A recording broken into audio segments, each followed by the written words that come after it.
Et j'ai eu des échos de quelqu'un qui travaille chez Facebook et qui a dit On mettra aussi à l'écran une landing page qui m'a rapporté plusieurs millions. si vous achetez des profils Facebook, faites très très attention à bien changer toutes les informations après. Rien que nous, on s'est fait hacker 4 fois durant ces 6 derniers mois. Dès qu'il y a eu cette taxe-là, tout le monde a eu peur. L'e-commerce va mourir, etc. etc. J'ai dit, ok, j'ai repris déjà ce qui marche le mieux chez les concurrents, mais il faut le refaire parce qu'eux-mêmes le refont. Ils font le travail, tout le travail que tu viens de dire, et ensuite on peut simplement voler ce process-là. Ah ouais, 100%. Si toi tu me copies et que moi je fais ça, bah tu vas voir directement tous mes tests. Vous avez la meilleure page, ça se charge trop lentement. Vous allez être pénalisé par toutes les plateformes d'acquisition et ça tue votre taux de conversion. Et ça, c'était une grosse erreur qu'on avait nous et on a optimisé, boum, gain sur le taux de conversion. Nouvel épisode d'aujourd'hui du meilleur podcast e-commerce, Master. Aujourd'hui, je suis bien accompagné avec Mathéo. On commence tout de suite, on ne perd pas de temps, on va droit au but avec full value sur l'e-com. Donc j'aimerais commencer par parler un peu d'optimisation des marges et comment augmenter notre panier moyen. Si on peut parler de 3 stratégies instantes pour avoir des quick wins instantanément, justement pour booster nos bénéfices et nos marges. Et juste à ne pas oublier, en fin de podcast, on va encore une fois partager full value bomb avec énormément de choses que vous pouvez appliquer. Les vrais le savent. Voilà, Les c'est vrais ça. le savent qu'à la fin, on prend toujours un moment pour partager des insights qu'on a appris ou une grosse pépite. Moi, j'aimerais parler d'un point que tu as aussi mentionné plusieurs fois quand on a fait des masterminds ici en physique. C'est la négociation avec les fournisseurs. Que, en ce moment, c'est vrai que même beaucoup de personnes que je côtoie ont pas mal de soucis avec des fournisseurs, au-delà même de ce qui s'est passé récemment avec Trump, avec les nouvelles lois sur l'augmentation des prix, etc., qui a d'ailleurs été annulée. Euh, Enfin, c'est en suspension, Ouais. pardon. Et bah, en fait, les agents, certains font n'importe quoi. Certains nous price le double sur certaines commandes. Euh, Certains envoient carrément le double des commandes pendant plusieurs mois. Et si on ne le voit pas dans la facturation, bah, on paye le double pour rien. Ce serait quoi, toi, tes conseils, tes top 3 conseils pour garder un œil justement sur avoir le bon agent qui ne nous scamme pas, etc. Et faire plus de bénéfices avec les Mhm. marges et les petits détails comme ça. Mhm. Alors pour faire plus de marge, déjà, il faut regarder où c'est qu'il y a le plus de volume. Donc où c'est qu'il y a le plus de volume, c'est sur le chiffre d'affaires. Donc déjà optimiser tout ce qui pourrait être sur le chiffre d'affaires. Ensuite, optimiser tout ce qui est coût produit ou coût marketing. Donc techniquement, c'est en premier lieu, il faudrait se concentrer sur le chiffre d'affaires. Donc où c'est qu'il y a des fees qui sont taxés sur le chiffre d'affaires. Là, il y a les paiements processeurs. Donc au niveau des paiements processeurs, un peu tout le monde travaille avec Stripe d'entrée, avec PayPal d'entrée, mais ils n'optimisent pas par la suite. Et pour moi, dès que tu fais un certain volume, il faut déjà négocier avec Stripe, il faut changer de paiement processeur. Il existe d'autres paiements processeurs comme checkout.com, des processeurs américains, si vous êtes sur le marché américain, où c'est que les fees peuvent être très bas. Nous, on a négocié des fees et on gagne de 3%, 3,5% sur ce qu'on payait avec Stripe. Tu es passé de qui à qui? Shopify Payment aux Shopify US? Payment à NMI, Ouais. après l'instant en test, et on a gagné 2%. Donc De frais. 2% de frais ouais, Et sur le chiffre d'affaires. Est-ce que tu perds un acceptance rate? Non, Acceptance rate? non, parce que c'est justement un paiement processeur américain, et du coup, il va être plus performant qu'un Shopify Payment. Mais pas un Shopify Payment américain, ça va être égal. Ok. Et, et comment tu as trouvé ce processeur de paiement, par exemple? Ah, ça, c'est des contacts. C'est les contacts. On m'a donné un contact sur qu'eux s'occupent pour les e-commerçants qui font du volume à venir négocier avec leur paiement processeur ou trouver d'autres paiements processeurs qui vont être plus adaptés et avec des fees plus bas. Parce qu'on ne se rend pas compte, mais si avant j'étais sur un Stripe suisse, il y avait les changements de devise, la TVA sur les changements de devise, ça faisait à peu près 5%, Moi, c'est énorme. 5,5%. C'est Pareil, énorme. C'est énorme. Tu fais 500, rien que 500K par mois, 5%, tu les vois passer. Non, mais clairement, même quand tu vois tu sais, dans True Profit ou les applications pour voir le bénéfice final, tu le vois à la fin, les frais de transaction, c'est insane. Genre, ils font de l'argent. Ouais, c'est le meilleur business. Et justement, bah, il est risqué ce business, mais quand tu passes de Shopify Payment à un autre, euh, est-ce que tu as d'abord négocié avec Shopify Payment pour essayer d'avoir des frais plus bas et est-ce que tu as déjà réussi à négocier ces frais? Avec Stripe, on a négocié, on a obtenu une diminution, je ne me rappelle plus du montant exact, mais une bonne diminution. Avec Shopify Payment, on n'a pas encore retrouvé un accord parce qu'ils sont plus durs en fait en négociation. Puis là, justement, comment on va changer? Comment on a changé? ça va leur mettre peut-être une pression. Et après PayPal, on n'a jamais négocié ça. Je ne sais pas si ça peut se négocier. Simplement, un PayPal US, les fees vont être plus basses que sur un PayPal suisse, par exemple. Ouais. Et qu'un Mais PayPal Hong Kong aussi. voilà, ouais, Beaucoup exactement. plus bas. Mais après, il faut regarder au niveau des blocages aussi. Là, on a un PayPal suisse c'est qu'on a bien tourné, qui est, on va dire, solide. On a toujours des réserves, bien sûr, mais si on ouvre un nouveau PayPal US qu'on pourrait faire, il faut qu'on aille gentiment. On ne pourrait pas encaisser trop de volume direct. Là, on dévie un peu des marges, mais bref, oui, il y a les paiements processeurs. Mais juste, Ouais. dernier point sur ça, parce que moi, j'utilise Shopify Payment avec aussi AirWallex, etc. Mais beaucoup Shopify Payment. Et par exemple, au Canada, aux US, ce que j'aime bien, c'est ShopPay. Du coup, tu as encore ShopPay avec ton nouveau processeur de paiement? Non, je crois pas. C'est pour ça Ok. qu'on va AB tester pour voir si ça fait pas baisser le taux de conversion. Ok. Sur des produits, par exemple, plus où c'est que la marge, le panier moyen est plus élevé, je pense que ça peut avoir un gros impact. Mais nous, ça serait sur un. Là, le test, c'est qu'on le met en place sur un AOV un peu plus bas. Ok, moi je vois. Donc, ouais, pour augmenter la marge, en premier sur le chiffre d'affaires, donc tout ce qui va venir toucher au chiffre d'affaires. Après, produits. Donc là aussi, c'est une énorme partie, les produits. Donc là, c'est tout ce qui va être fournisseur. Donc, direct d'entrée, ça serait négocier les prix avec les fournisseurs, regarder avec plusieurs fournisseurs, plusieurs agents, demander les meilleurs prix et la meilleure agents, qualité. ouais. Ouais. Et aussi plusieurs personnes sur Alibaba. Ouais, exactement. Ouais. On va trouver un sourceur qui trouve les bonnes usines. Attention à ne pas prendre le meilleur prix parce qu'ils vont trouver votre produit qualité plus basse. Et ça, c'est l'erreur qu'on a un peu tous fait au départ. On a négocié, on pense avoir un meilleur prix, mais la qualité était mauvaise. Donc, il y a ça, une technique un peu pépite que je partage seulement à mes amis d'habitude. Pour négocier avec les agents, il existe un tips, c'est déjà d'être honnête avec eux. Donc, de lui dire, OK, on veut scaler, donc on a besoin un peu plus de marge. Donc, est-ce que toi, tu peux faire un effort? En plus de ça, après, on va venir appuyer. Si le yuan, donc la devise chinoise, est en train de descendre, par exemple, ça veut dire que c'est pas pareil si elle est en train de descendre maintenant qu'avant. C'est-à-dire que si nous, on paye en dollars et que là, le yen descend, ils se prennent plus de marge. Donc, rien que leur dire, OK, on sait que vous payez en yen, nous, on vous paye en dollars. Est-ce qu'il y a une différence par rapport à la baisse qu'il y a eu ces derniers mois? Donc là, normalement, ils devraient déjà ajuster les prix, mais la plupart des personnes oublient ça, cette technique simplement de changement de la de devise. Ouais. Moi, j'ai certains fournisseurs qui facturent en dollars, certains en euros et un en Hong Kong dollars. Donc, c'est vrai que après, le coût est toujours fixe et que les personnes peuvent perdre de l'argent si l'euro monte, etc. Donc, c'est vrai, 100%. Ouais, donc ça, bien. Très, très bon hack, incroyable. Ouais, c'est le meilleur hack. Donc déjà là, ils seront unanimes, ils vont vous descendre les prix. Après, pour autant que le yen descende, ensuite, c'est proposer win-win, vous montrez les volumes, vous dites que avec une petite réduction, ça pourrait aider à scaler plus. Eux, ils vont calculer et s'ils ont toujours de la marge, ils vont venir descendre leur marge. Donc voilà, rentrer déjà dans une première phase de négociation avec l'agent en expliquant simplement que c'est du win-win. Ensuite, qu'est-ce qu'il y aurait d'autre comme réduction? Il y a sur le taux de conversion, tout ce qui va être marketing après, donc conversion AOV. Donc là, il existe plein de tips, mais je pense qu'on va garder ça pour après. Ouais. Tu verrais quoi d'autre comme quick win pour gagner de la marge sur le produit? Mais je sais pas si ça rentre dans l'AOV, mais typiquement tout ce qui est les cartes de remerciement à mettre direct avec le produit, même si vous faites 5 KD, pas forcément 20K, 30 KD, c'est super intéressant d'ajouter une petite carte thank you avec un code de remerciement thank you 10 ou autre qui va faire en sorte que quand le client reçoit le produit, s'il est minimum content, un minimum satisfait, il va repasser commande avec le code qu'il y a sur la carte ou va le donner à un ami. En tout cas, une personne sur 10 au moins va le faire et ça vous ajoute plus d'argent immédiatement. Sinon, c'est vraiment... Une fois que vous tournez bien avec un agent, c'est pas juste important de négocier les prix au début, mais aussi de contrôler au début, mais aussi de contrôler une fois que ça tourne. Moi, je sais qu'à un moment, je veux commander moi-même, pas à ma propre adresse, pas qu'ils voient que je commande, que je vérifie les commandes, mais au nom de ma mère, etc. ou autre. Et je commandais pour voir si ça arrivait rapidement et que c'était pas un produit de moins bonne qualité.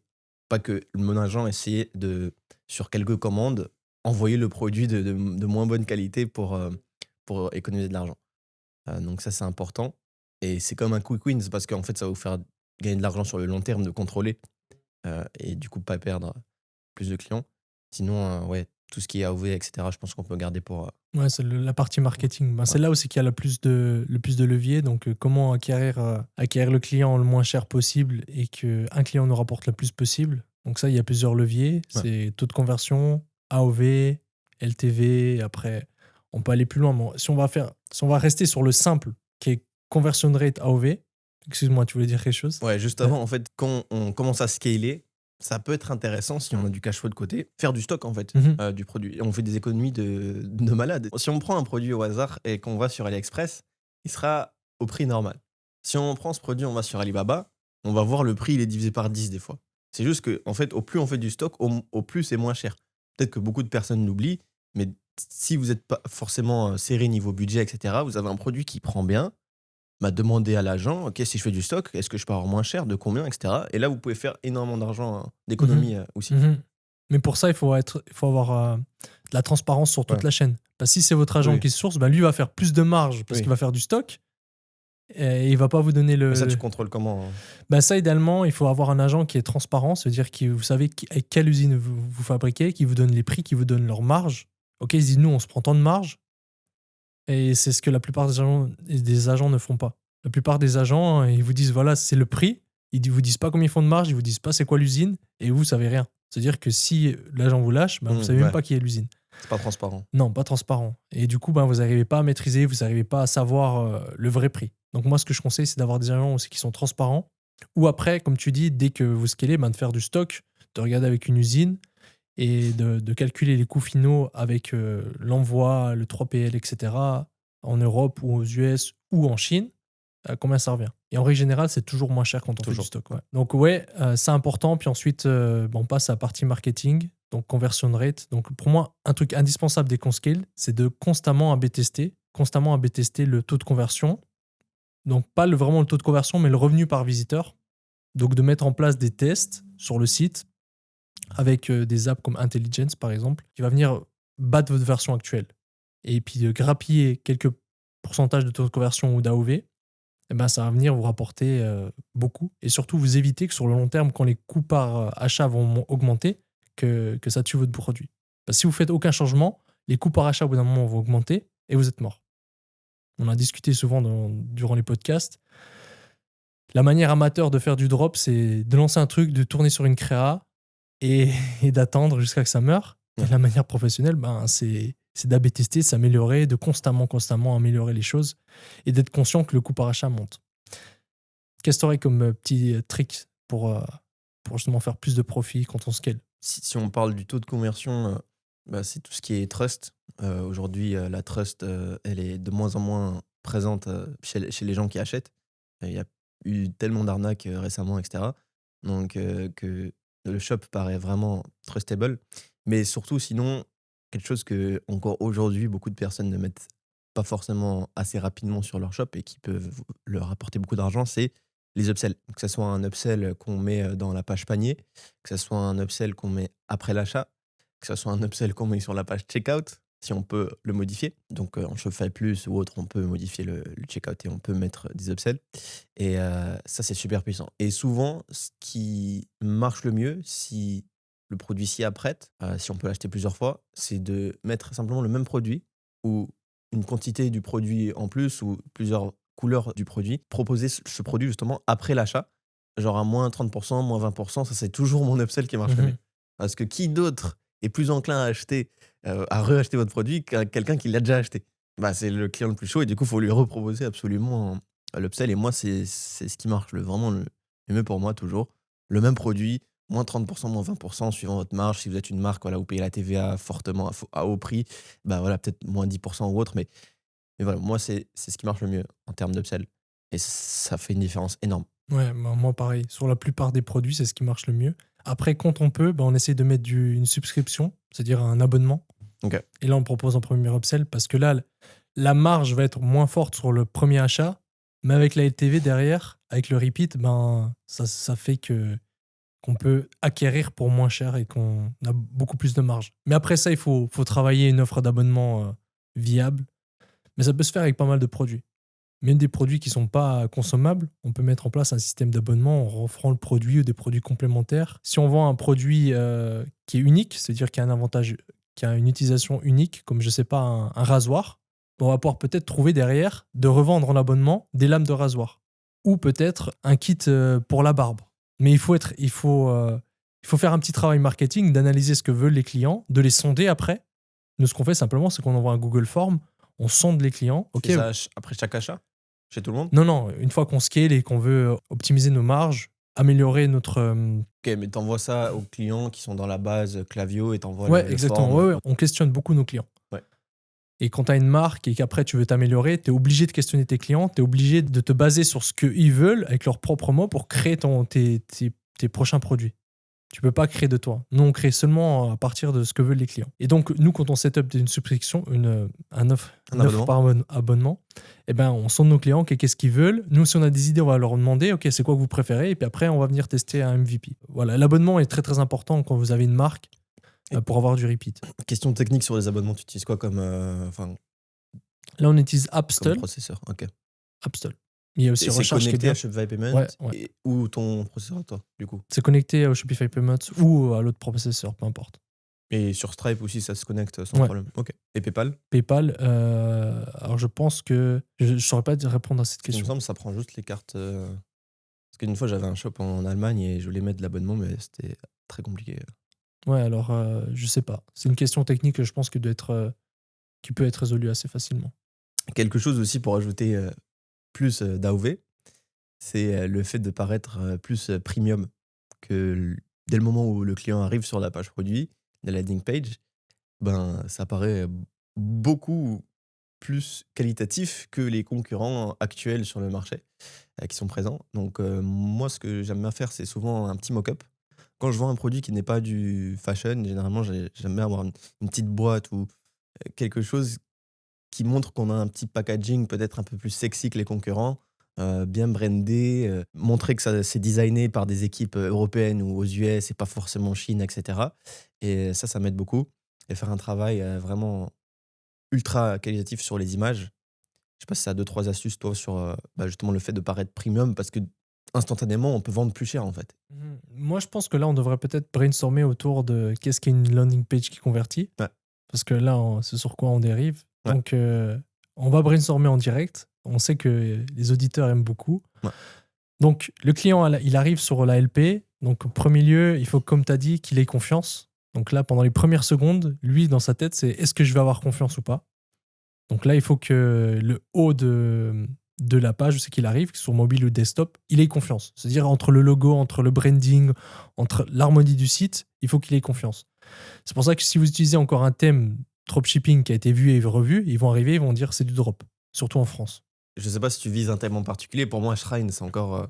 Non, moi, je parle des thèmes à l'époque sur le Ok. marché français, comme le thème. C'était le thème System? Success Theme, ou je sais plus. Fastlane. Il y avait des thèmes qui a été flag et où c'est que ça se voyait direct. Et les gens disaient dropshipping. Donc, par exemple, ils avaient plus confiance. C'est vrai que même le thème début, à un moment. Ouais, donc ouais, il faut qu'il y ait première impression, confiance.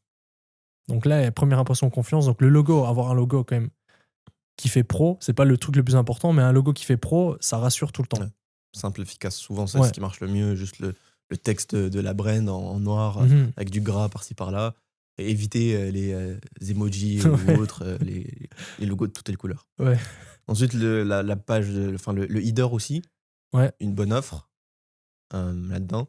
Et au niveau des images, je sais pas si tu vas ajouter 2-3 choses, mais c'est tellement important. C'est le plus important. Bah, on en a déjà parlé, je pense, dans les podcasts, mais installer Microsoft Clarity, c'est gratuit. Ça permet de voir des heatmaps de où c'est que vont les clients.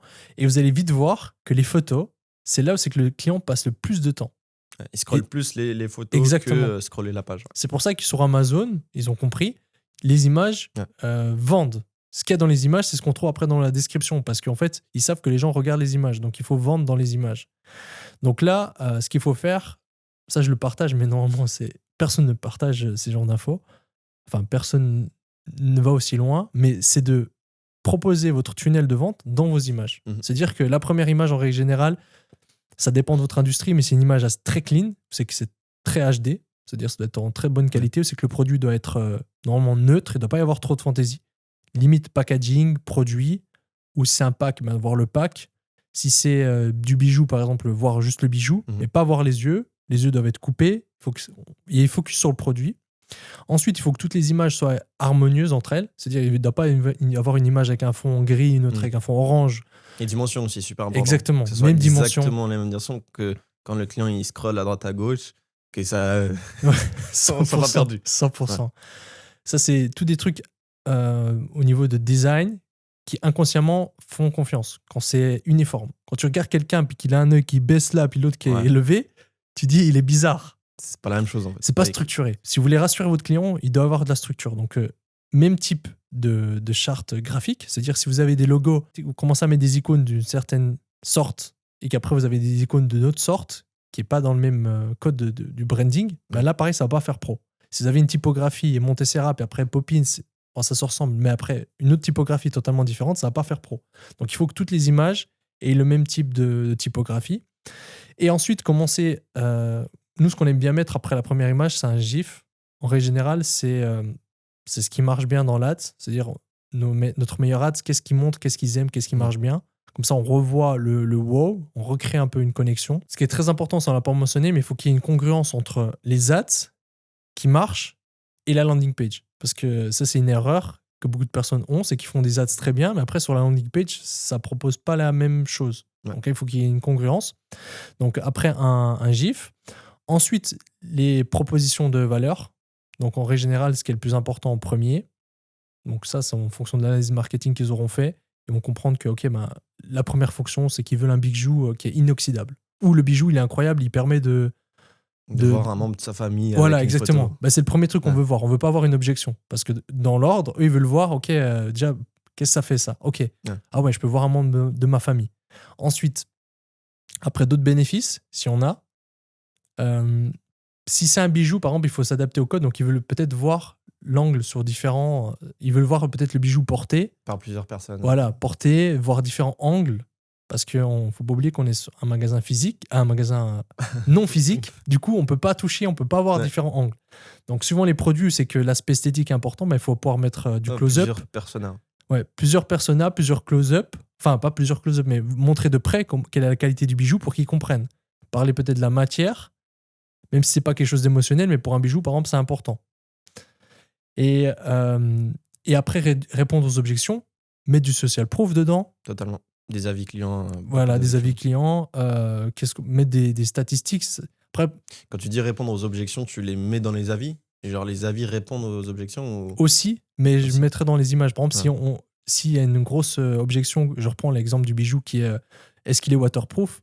Ça, il faudrait le mettre. Donc, pareil, toujours avec un branding similaire aux autres images, des images de qualité. C'est que la qualité a été améliorée avec l'IA. Donc avec Canva et Enhancement, boum, on améliore la qualité. Upscaling, ouais. Voilà. Les images, faites vos shootings, prenez des images sur Temu aussi. Ils font des images de super qualité. Donc, totalement. Prenez sur Temu. Utilisez, comme on l'a dit 2 fois, 3 fois, utilisez Canva avec la puissance de l'IA. On vous mettra un tutoriel cadeau dans la description pour comment vraiment utiliser l'IA pour littéralement prendre des photos à droite à gauche de concurrents, cacher, flouter le branding du concurrent, enlever le fond, upscaler l'image comme tu l'as dit, utiliser le pinceau magique pour enlever, par exemple, ici on prend une photo de moi, on peut enlever le micro en 10 secondes, beaucoup de choses comme ça, et ça fait vraiment des images pro. Il n'y a pas besoin de photoshooting professionnel à 5 000 € aujourd'hui avec l'IA, ça. Il n'y a plus besoin. Donc, quand on dit des images en Full HD, ce n'est pas des photoshooting. C'est améliorer vos images, 100%. prenez des images pro. Et ça, maintenant, on peut tout faire avec l'IA. C'est-à-dire que vous pouvez faire vos shootings simplement en reprenant des shootings libres de droit et puis en swappant les produits. Vraiment. On pourrait faire tout un épisode sur l'IA, mais là, on va continuer. Donc, après, en fait, ça dépend de la niche. Mais nous, par exemple, sur une niche santé ou sur un produit qui a un problème assez poussé, on va pouvoir mettre des statistiques. Ok, qu'est-ce que montrent les études? Et là, on met 92%, 92%. Ça, ce sera sur quelle image? Genre après la 5-6 ouais, un peu plus loin. Un peu plus loin. Pour ceux qui sont bien sceptiques encore, ok, voilà les statistiques qui le prouvent. Ouais, c'est un voilà tunnel les de vente. chiffres. Voilà, c'est un plus tunnel on de vente. scrolle les images, plus la personne plus elle scrolle, plus ça veut dire qu'elle a des questions, plus on y répond, plus le taux de conversion augmente. Donc, c'est ça, exactement. Et je pense un petit glitch aussi, c'est sur la niche où on est, c'est d'aller regarder les plus gros concurrents qui font le plus d'impressions, par exemple en Europe. On peut voir avec la librairie Facebook. J'ai l'impression que je dis toujours la librairie Facebook à chaque podcast, mais si on regarde ceux qui sprintent le plus et qu'on regarde leur flow, enfin les images, comment ils font, eh ben, on pourra voir que ça se rapproche de ce qu'on dit. 100%. Et ne pas hésiter à regarder les 3-4 top concurrents et faire quelque chose de très similaire sur votre produit, adapté à votre produit, à votre marketing, à l'offre du moment que vous tournez, etc.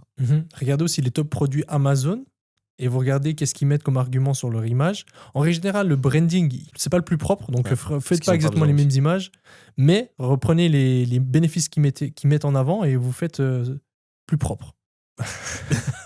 Non, parce que moi, à chaque fois que j'allais sur Amazon, je voyais des images éclatées. Ouais, c'est ça. Parce qu'en fait, les gens, ils font le marketing. Par exemple, tu es une brand, tu fais énormément de marketing, des ads, machin, ton Shopify, il est tout beau. Mais aux US, les gens, après, ils vont sur Amazon, juste parce qu'ils ont entendu la brand en ads, bah, ils achètent.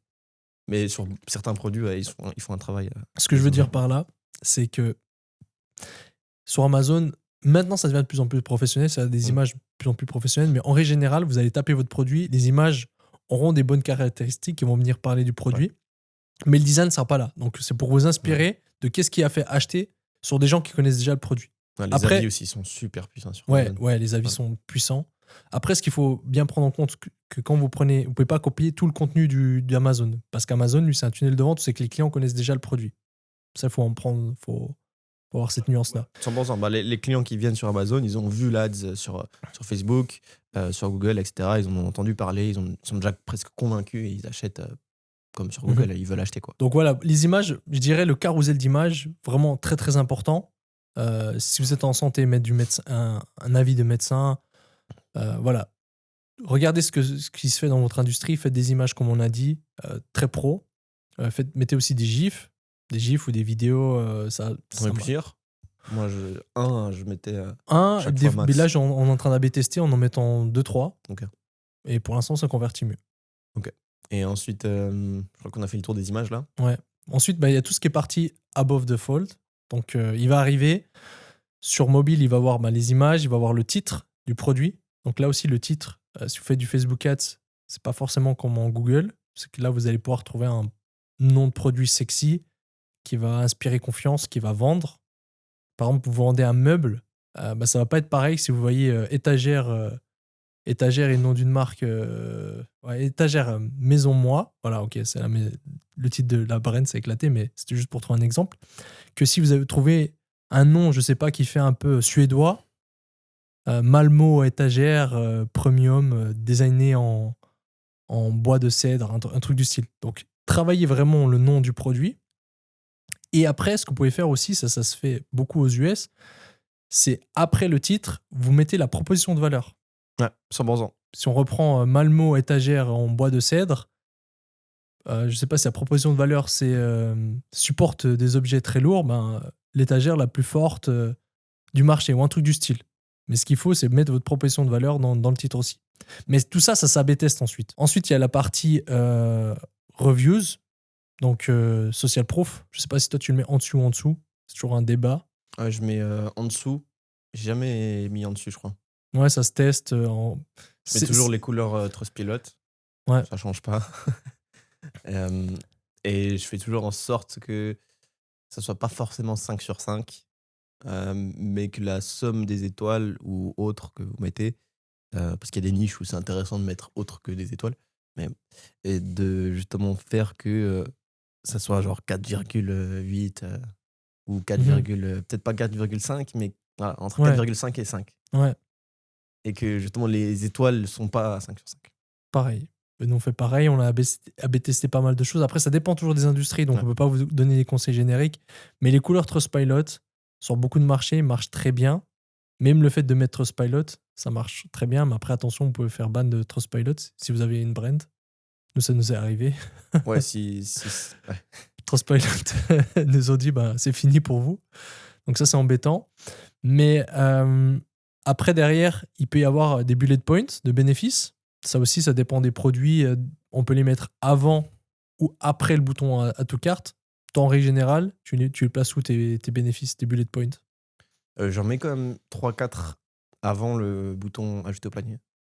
Et j'en mets aussi après. mais j'en mets avant aussi. Ouais. Pendant longtemps, je faisais l'erreur de mettre à cet endroit-là, genre livraison gratuite, garantie satisfait ou remboursé. Mais si ça, c'est le premier bullet point qu'on met, comme quoi c'est une garantie satisfait ou remboursé, bah, en fait, ça ajoute pas de plus-value. Et parce que ça devrait être évident, même aujourd'hui. Et justement, je mets limite presque les mêmes bullet points qu'on met dans les images. Mhm. Donc, juste une variation et ça marche très bien. Ouais. Nous, bah là, principalement, on met au-dessus. En santé, on mettait une petite description. Donc, il y avait le titre, après une petite description et les bullet points. En règle générale, le premier, ça va être une proposition de valeur forte, c'est-à-dire leur désir, pourquoi ça va leur permettre d'atteindre leur désir ou qu'est-ce que ça fait exactement le produit Ouais. de manière émotionnelle. Ensuite, en deuxième, ça dépend des produits, mais pareil, nouveau, un désir. Et là, on peut répondre à une objection. Si je pourrais donner un exemple, l'étagère, je ne vais pas reprendre l'étagère, c'est un mauvais exemple, mais par exemple, pour un t-shirt qui permet de ne pas transpirer, je l'avais utilisé pendant la présentation des créatives. Bah, le premier élément, c'est le t-shirt qui vous empêche de transpirer, qui vous fait vous sentir frais toute la journée sans odeur. Ouais. Ensuite, le deuxième, on va venir répondre aussi à une objection, peut-être. Donc, un truc fort, c'est un t-shirt qui fit bien, peut-être. Après, ça dépend, mais on aime bien mettre. Ça dépend vraiment des niches, en fait. Il n'y a pas un code universel. On mettra aussi à l'écran une landing page qui m'a rapporté plusieurs millions. C'est une landing page qui a été vue dans 2-3 aussi formations qui coûtent très cher. Et c'est exactement ça. Au début, value, proposition, feature. Et là, les bullet points avant le add to cart. Mais ça, c'est une structure qui fonctionne vraiment, vraiment bien. Ouais, on la mettra en description. Ouais. Et après, pour ceux qui demandent comment la créer, il suffit de trouver un petit développeur, enfin un développeur, et avec une application comme Pagefly, Gempage ou autre. Très Ça simple. se fait vraiment Ouais, rapide. très simple. Même Shopify, en fait, avec section store. Ça dépend des niches. Il faut s'adapter au niveau des niches. Mais en bref, il y a les bullet points. Après, il y a le bouton Add to Cart. Avant le bouton Add to Cart, on peut mettre aussi en stock, livré 24 à 48 heures ou livré entre le 18 du 2 et 24 du 2. Le bouton Add to Cart, là aussi, nous, on laisse jamais le Add to Cart tout seul. En règle générale, on essaye de mettre le prix après ou de mettre une flèche ou de mettre un truc qui accentue le fait de cliquer. On met pas juste sur le Add to bouton. Cart. Sur le bouton, ouais. Ça, pareil, ça AB test. Si vous avez un bouton d'ajouter au panier carré, faites ce test, vous allez me remercier. Vous allez venir tester d'arrondir les angles. 24, c'est bien. Ou regardez ce que font des sites comme Nike, par exemple. Ça va vous améliorer votre taux de conversion. À tous ceux que je l'ai dit, en fait, ça a marché. Et toi, c'est toujours vert ou noir aussi, la couleur du... Non, ça dépend. Tu fais aussi rouge? Non, pas rouge. Ouais. J'ai testé rouge, mais... En fait, j'ai pas remarqué énormément de changements entre les couleurs, mais le rouge, c'est trop agressif et je pense que ça fait augmenter les CPM au niveau de Facebook. Ok, possible. Je sais plus, je vais pas dire de bêtises, mais il me semble qu'on avait eu des corrélations avec Facebook pas très positives. Vert, jaune, noir, ouais, les couleurs, après, ça dépend vraiment. C'est pas game changer, mais ça dépend de la niche du branding. Mais c'est un petit impact. Ensuite, quantity selector, tu mets sur le bundle. Moi, je mets un bundle avec une offre carrément. Enfin, avec trois possibilités d'achat. Ça, je le fais à chaque fois. Pareil. Et après, je mets juste avant le bouton ajouter au panier. Pareil. Aussi, les procédures de paiement, beaucoup de personnes parlent de mettre, pas mettre, ça fait moins pro. Toi, tu les mets ou... Après, je remets à nouveau un disclaimer, parce que tous les conseils qu'on va vous donner, ça dépend de votre niche. Ouais, si votre niche est jeune, des paiements processeurs, ils s'en foutent. S'ils sont vieux, bah, des paiements processeurs, ça va être peut-être plus important. Ouais. De mettre même que c'est vérifié par Norton, par exemple, ça va être plus important s'ils sont vieux. Donc ça dépend vraiment de notre niche. Donc prenez pas tout à la lettre. Mais oui, les paiements processeurs, nous on a marqué que ça augmente le taux de conversion. Si vous montez les bons paiements processeurs, ne faites pas un copier-coller de ce que vous trouvez sur Google. Si vous vendez sur le marché américain, il faut qu'ils voient American Express. Il faut qu'ils voient des cartes qu'ils achètent. Et vous, si vous vendez sur le marché français, bah, mettez pas des cartes américaines. Ils s'en foutent d'American Express. Il faut voir carte bleue. Vous pouvez même mettre la poste, la carte poste jaune si vous vendez en Suisse. Twint, il faut s'adapter au marché. Ensuite, rassurance. Donc, trois petits points de rassurance. Moi, j'aime bien mettre aussi une toute petite FAQ rassurance. Donc, ou juste après tout ce qui est réassurance, une mini FAQ avec les points que les clients se posent le plus. On peut aussi la mettre en bas, plus en bas, mais je mets aussi ici Ouais.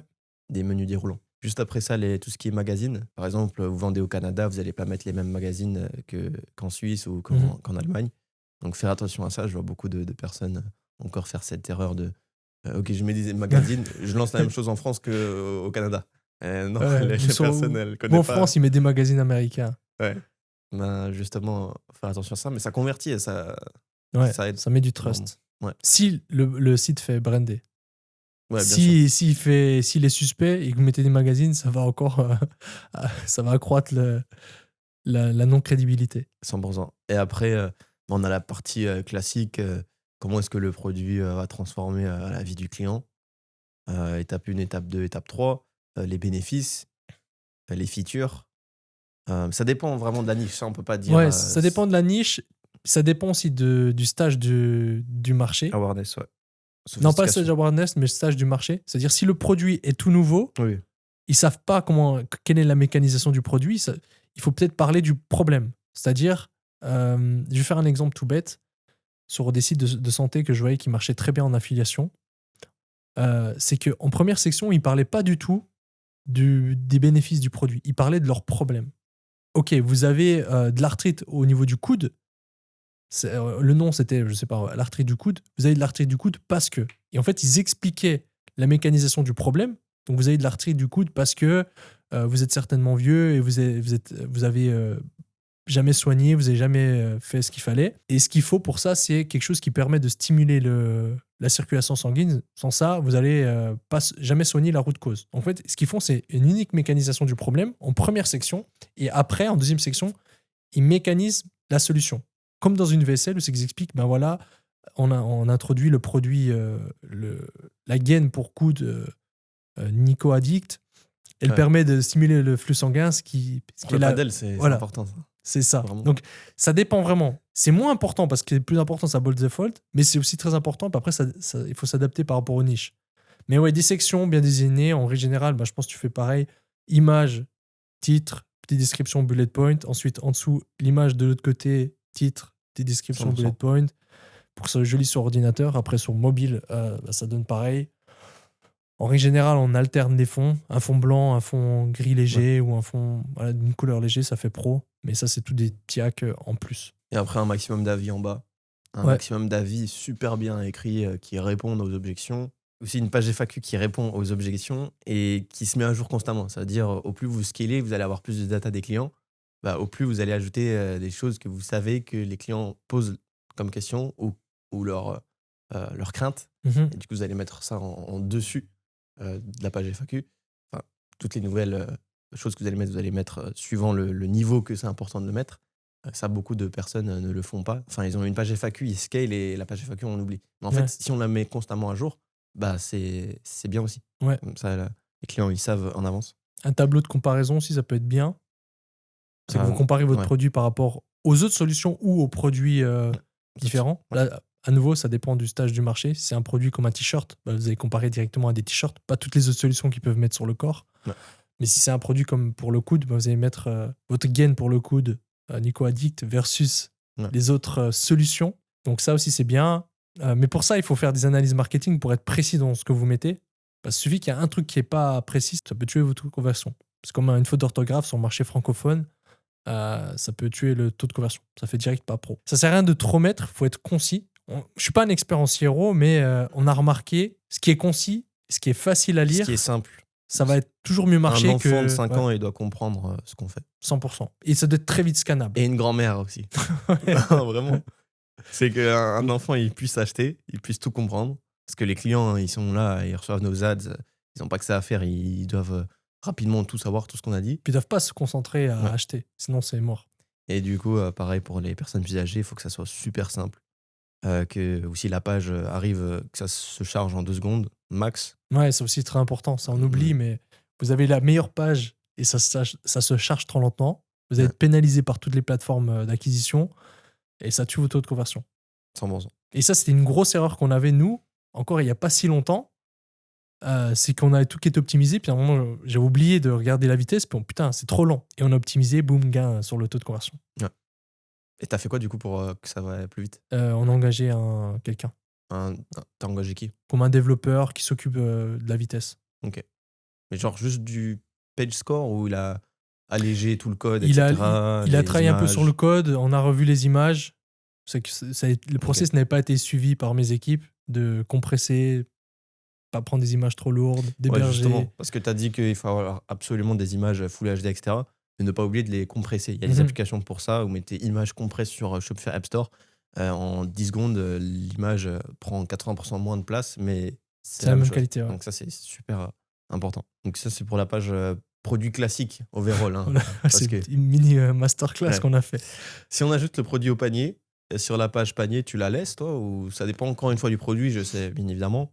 Mais en général, tu laisses, tu mets des upsells dedans. Je sais que beaucoup de personnes mettent justement le shipping priority à 4,95 euros, qui marche très bien, mais qui, en fait, on se dit qu'elle marche très bien, mais ça peut aussi descendre le taux de conversion. au Nous, on final, l'a donc, testé. voilà. Ça descendait le taux de conversion. Ouais. On avait un moins bon revenu par visiteur avec le shipping protection. Ok. Mais après, là, on est en train de le retester de différentes manières. Il était à combien chez toi? 3,99 ou 2,99, je sais Ok. plus. Non, moi, j'avais toujours mis 4,99. Ben nous, là, Ça- on va le retester en bas Ouais. à 3,99, puis ensuite, ou 4,99, puis on va le montrer dans le checkout, moins cher ensuite, après, s'ils l'ont pas pris. Ok. S'il le sélectionne pas, tu vas dire. Ouais, exactement. Ok.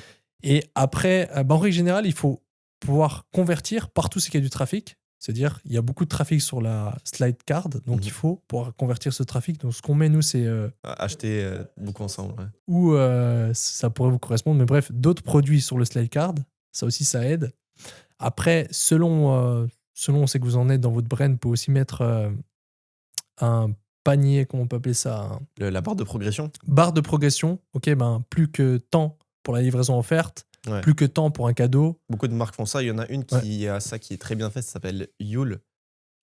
Huel. Ils ont une marque de suppléments pour la nourriture protéinée. Et ils ont une barre super bien. Ouais, vous ouais. allez pouvoir checker. Mais je crois que Karl Vacher, il travaille avec eux, si je dis pas de bêtises. Mais ouais, ça aussi très important. Il y a une app qui permet de le faire, ça s'appelle Upcart.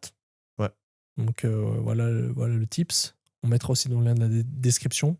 Et si jamais Upcart sur Shopify. Puis ensuite au checkout, si vous avez la possibilité de customiser le checkout, si vous avez Shopify Plus, bah là, Tous ceux qui sont hors Shopify, normalement, ils le peuvent. Tous ceux qui sont WooCommerce, System.io, tout ça, vous pouvez custom le checkout. Mais sur Shopify, il faut être en Shopify Plus. Donc si vous pouvez custom, bah là encore, vous pouvez gagner quelques taux de conversion en plus parce que vous pouvez mettre des avis, Ouais. vous pouvez mettre des upsells, vous pouvez customiser quelques trucs, la FOMO, ouais. Tu mets aussi beaucoup de FOMO. 10 On- minutes. 10 minutes, j'ai l'impression que ça marche Ouais. depuis des années. 10 minutes, le stock est limité. Ouais. En raison de forte demande, le stock est limité. Voilà, vous avez 10 minutes. Ensuite, social proof, petit upsell, order bump. Et, Avant qu'ils ouais. achètent. Ouais. Et puis après, travaillez bien votre bouton. Si votre bouton là est bleu, bah, c'est le bouton classique de Shopify, et qu'avant, il était vert, pareil. Quand tu dis avant, c'est le bouton sur la page panier. Ouais, il faut que le bouton soit le Page même. produit. Ça, c'est l'erreur que je vois la plus souvent, c'est qu'ils ont un bouton bleu au checkout et avant, il était jaune. Et les clients, il a l'impression d'aller sur un autre site. Ouais. Donc, il faut que ça reste pareil. Il faut que le branding soit pareil. Et après, quoi d'autre comme hack? En règle générale, on ne laisse pas ce qui est écrit de base sur Shopify. Je ne sais plus ce qui est écrit de base au checkout. Ouais. Je sais plus. Moi, pareil. Mais en fait, je crois même dès qu'on installe, moi, en tout cas, le thème que j'ai, ça modifie direct. Donc, je sais même pas. Nous, on met compléter le paiement ou on met un truc psychologique pour que. Moi, c'est quelque chose en 2 étapes, je crois. C'est marqué step 1, step 2, ou des choses comme ça. Ah, moi, je dis le bouton. Le bouton final. Ah, moi, je parlais du texte. Ah, du texte, ouais, pareil. Les là, titres, exactement. Ouais, step 1, step 2, voilà. Là, il y a plein de choses à faire. Regardez ce que font les sites qui cartonnent dans votre industrie. Puis, en règle générale, ils modifient ces parties-là, puis vous adapter. Mais ouais, step 1, step 2, ça marche bien. Et après, à la fin, au bouton final, compléter le paiement plutôt que payer maintenant. En fait, compléter le paiement, c'est comme si c'était pas inachevé. Donc, pour eux, ok, j'ai quelque chose d'inachevé et psychologiquement, ça va mieux convertir que si vous mettez acheter maintenant. C'est tout des types, mais le changement de phrase, même si vous voulez récupérer un panier abandonné, le fait de leur dire, vous avez, attends, juste que je retrouve le bon terme qu'on utilise, ça marche plus en, ça dépend des produits, mais vous avez abandonné l'idée, vous avez renoncé à solutionner votre problème. Donc, votre problème, c'était de soigner le coude. Ça va être plus impactant que leur dire, vous voulez plus acheter. Tu vois, vous avez renoncé À être soigné. à soigner vos problèmes de coude, ils vont le prendre comme un abandon. Donc là aussi, ça décuple la conversion. Totalement. Et après, il y a upsell après achat, parce qu'on a déjà pas mal parlé. Donc, Thank you. dans la thank you page aussi. Et puis après, selon votre industrie, mais de toute façon, si vous scalez, ça, il faut le mettre en place. Par email aussi. Par Travailler email, ouais. ouais. Thank you page, thank you code par email direct. Ouais. Et puis ensuite, par email, on peut continuer le parcours client. Qu'est-ce que tu mets par email de manière bref pour rassurer le client, pour revendre au client? Alors, je mets un email de confirmation d'achat. Dans l'email de confirmation d'achat, je mets directement un code promo genre en mode thank you 10 Mhm. qu'il peut utiliser pour ses proches, etc., qui fonctionne très bien. Ensuite, l'email classique, suivant le produit, suivant le marché, voilà, email classique, remerciement, la commande, confirmation que dans tel ou tel délai, le produit va être expédié ou shippé si c'est du stock et que c'est livré en 2-3 jours. Bah voilà, j'indique clairement une estimation du délai assez précise. Et sinon, si c'est du drop, en plus là, il y a eu le nouvel an chinois, etc., bah, on a tout un flow qui vient rassurer le client. On a 3-4 emails qui sont envoyés de manière automatique à de telle date, telle date, telle date, pour vraiment rassurer le client et enlever une charge de travail inutile au SAV et des chargebacks et des refunds. Donc en fait, c'est un quick win d'ajouter ce flow. On Mhm. en a parlé lors du dernier podcast où j'ai partagé un flow qui est très bien sur Klaviyo et qui permet de rassurer les clients. Après aussi, non, ça c'est le flow automatique, c'est un peu ce que je fais. Il y en a 2-3 autres si on est une marque, mais en drop, c'est ça. Moi, pareil, la communication, c'est la clé. Donc, Ouais. le client se sente qu'il y a une communication derrière, c'est important. Donc, indiquer les délais même plus larges, c'est important. Ouais.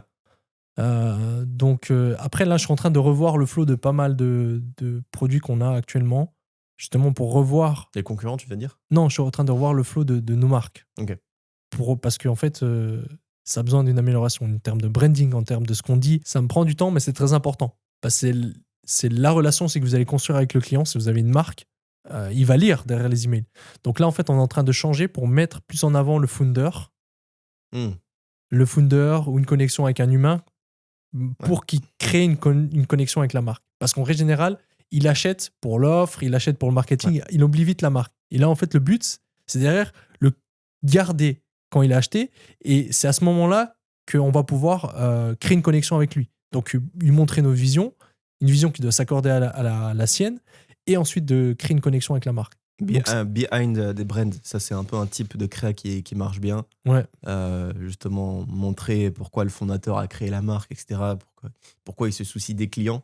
Et ça va directement impacter le client, comme tu as dit, c'est un glitch. Ouais, bah on peut en parler après des types de créa qui marchent bien actuellement. Tu mets aussi des flows SMS?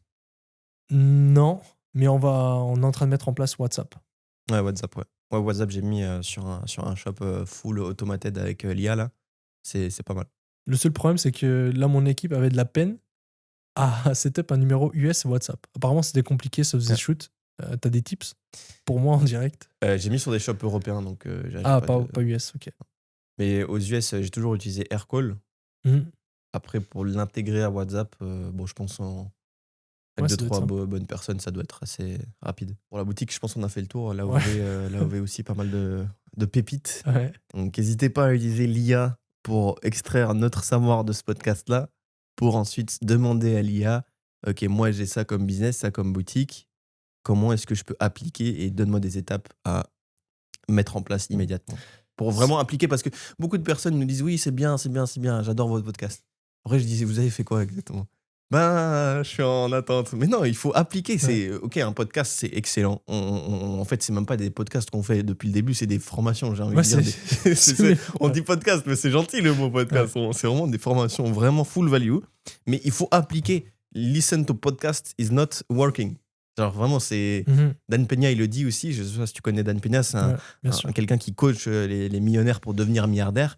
Et il dit que les podcasts, ça vaut rien si on fait rien. Donc il faut Mhm. vraiment appliquer tout ce qu'on vous dit, appliquer.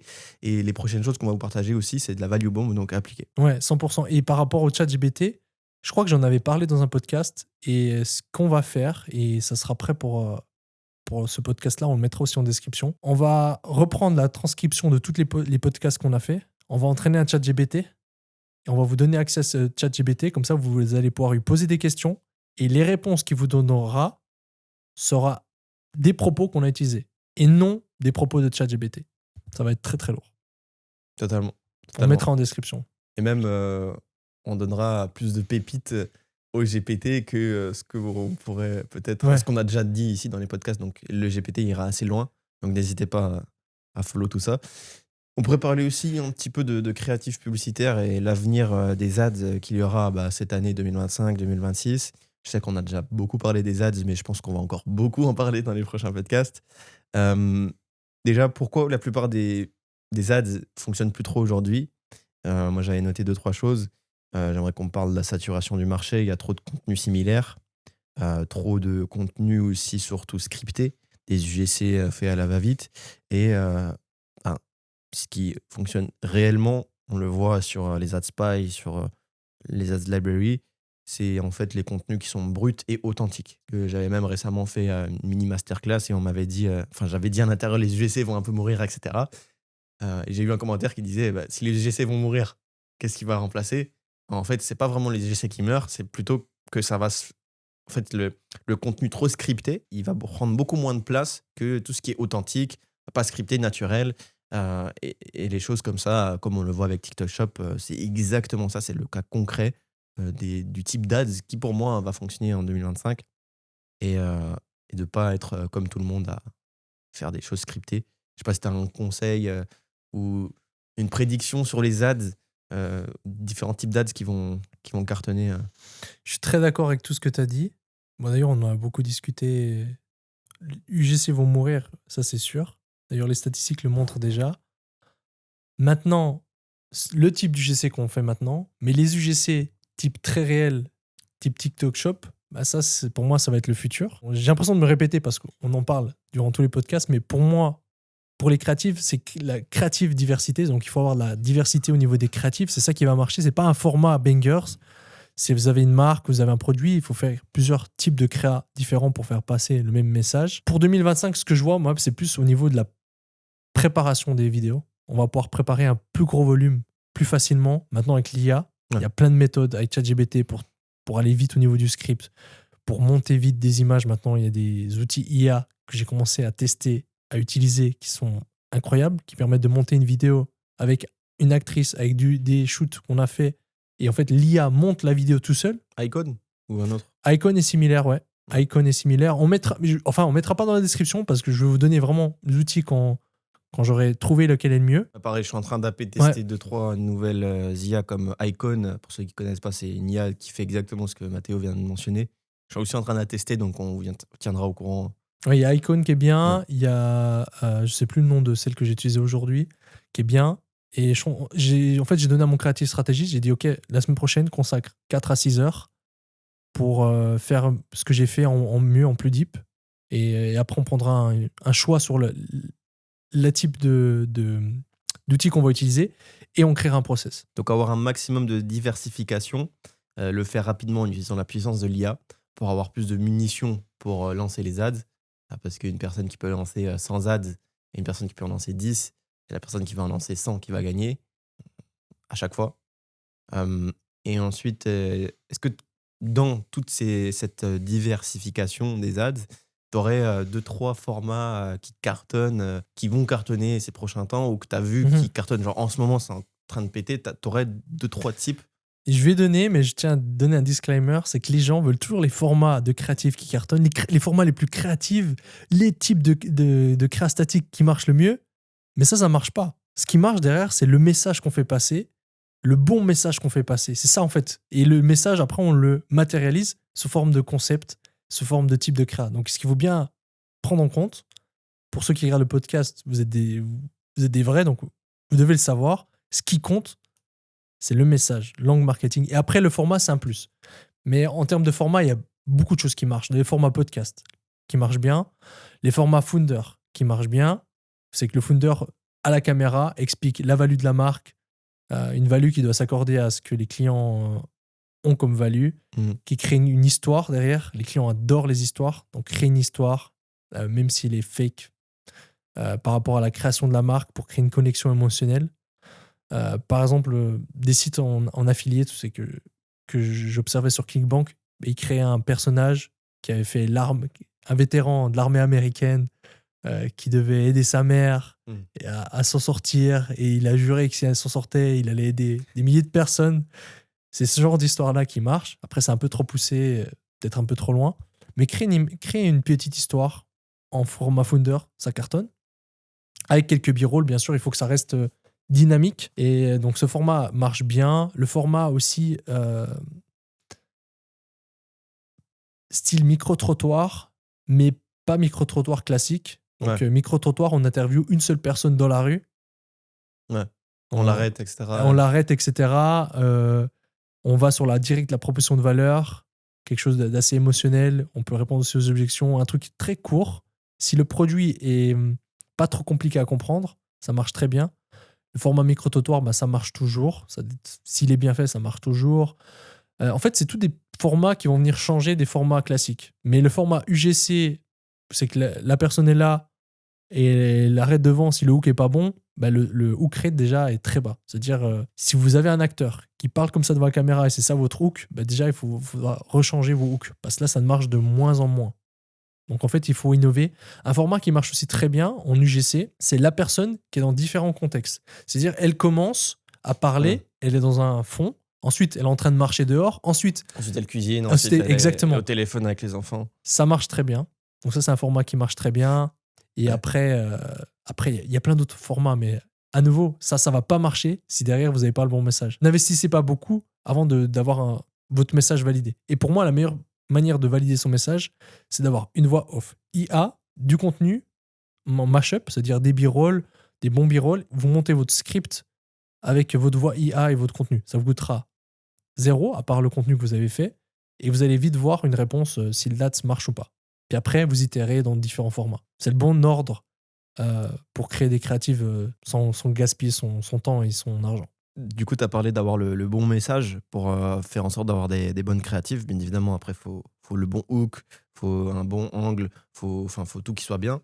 Mais justement, pour trouver le bon message, par exemple, une personne qui fait 10 KD, 20 KD en ce moment, qui a un produit qui est clairement scalable à 50 KD, comment est-ce qu'on pourrait l'aider à trouver un meilleur message pour avoir des créas qui scalent encore plus, sachant que voilà, il sait déjà faire des bons hooks, il sait déjà faire le contenu IA, mashup, etc. avec la voix Adam. D'ailleurs, j'ai une astuce en or qu'on va vous partager après pour avoir des voix IA incroyables.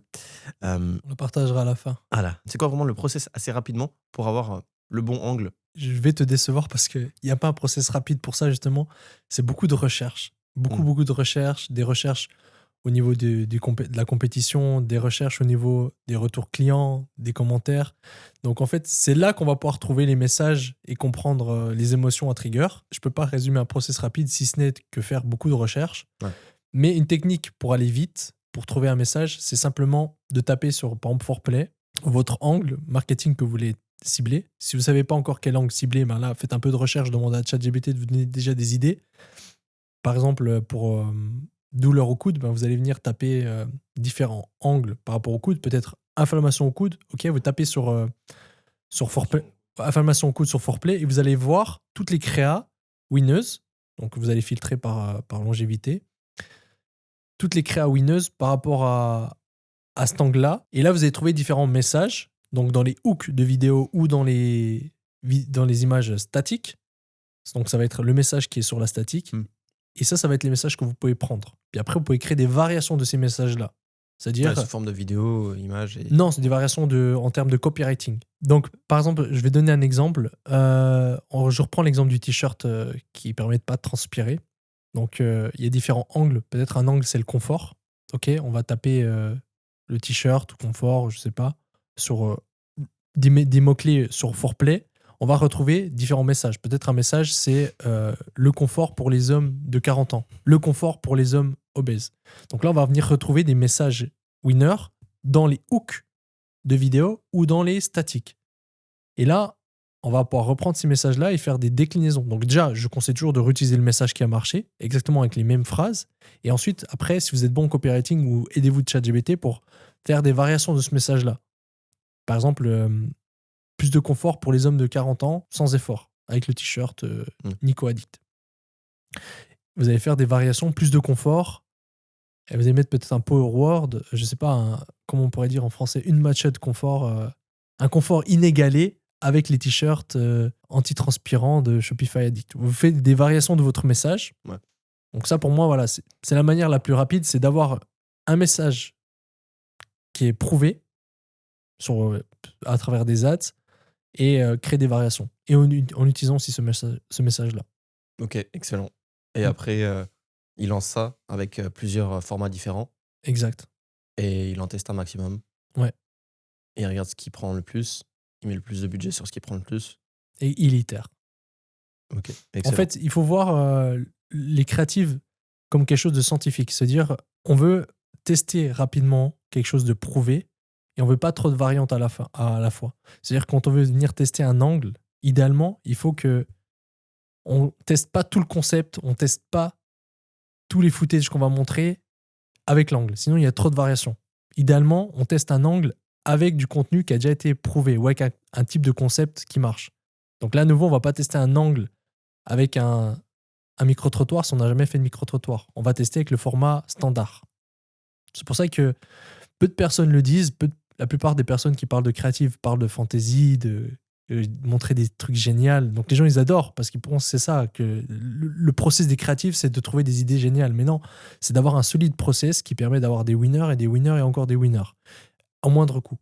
Et pour ça, il faut avoir un standard de test. Et pour nous, un standard de test, comme je t'ai dit avant, on teste des angles avec nos statiques prouvées et avec nos types de créa prouvés. C'est qu'on va venir changer juste look, par exemple. Et ça, c'est une manière très rapide et peu coûteuse de tester un angle. Puis ensuite, une fois que ça marche, on va venir itérer. Ok, on va venir tester d'autres concepts. Ok, on va peut-être pouvoir mettre un peu plus de budget. Mais c'est ça le process. Et vraiment, je le redis encore une fois, mais moi, un des plus gros glitches qui me permet de faire tout ce que tu viens de dire en mode autoroute, c'est vraiment de voir les concurrents qui chiffrent le plus. À 100%. Et regarder le message qui chiffre le plus et de itérer ça. Et ça, c'est vraiment... Il faut le faire. Mais en fait, il faut toujours le faire constamment. Exactement. Vous allez peut-être avoir entendu ça, je sais pas, l'année passée, où vous vous êtes dit, ok, j'ai repris déjà ce qui marche le mieux chez les concurrents, mais il faut le refaire parce qu'eux-mêmes le refont. Ils font tout le travail que tu viens de dire, qui est en fait la loi sur les créas. Enfin, un des meilleurs process pour faire les meilleures créas. Et ensuite, on peut simplement voler ce process-là des concurrents. Et moi, c'est ce que je fais le 100%. plus. À 100%, je sprint sur ça. Donc, si toi, tu me copies et que moi, je fais ça, tu vas voir directement tous mes tests. Ouais. Donc, ça, c'est le premier truc à faire. Donc, le niveau débutant, c'est copier le contenu du concurrent refait avec votre propre contenu. Ouais. Je conseille. Le niveau avancé, c'est copier le même contenu concurrent, faites des variations avec hooks différents, avec variations de messages différents, essayez d'améliorer aussi, totalement. En plus du copier-coller que vous allez faire de son script. Et le niveau expert, c'est analyser votre marché, analyser ce que font vos concurrents et trouver des gaps pas exploités, des totalement. Poches d'audience pas exploitées. Par exemple, vous avez un compétiteur au niveau des t-shirts qui parle du confort des t-shirts pas transpirants. Et il n'a pas remarqué qu'il y a un marché sur tous ceux qui font du sport. Et vous avez fait une analyse, vous avez remarqué qu'il y aurait de la demande.